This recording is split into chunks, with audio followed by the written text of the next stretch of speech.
রাসূল সাল্লাল্লাহু আলাইহি সাল্লাম এমন একজন রিপুজয়ী মহামানব ছিলেন যিনি সাহাবীদের সঙ্গে কখনোই রাগারাগি করতেন না।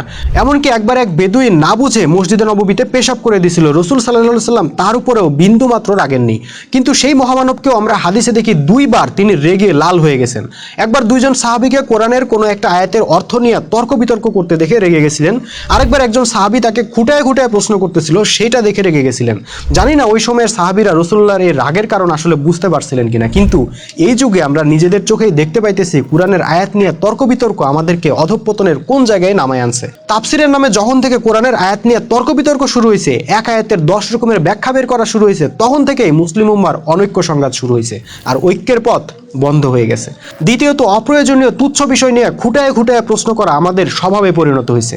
যে বিষয়ে আল্লাহ কিছু বলেননি, যে বিষয়ে আল্লাহ রসুল কিছু বলেননি, সে বিষয় নিয়েও আমাদের প্রশ্নের মাসলা মাসাইলের কোনো শেষ নাই।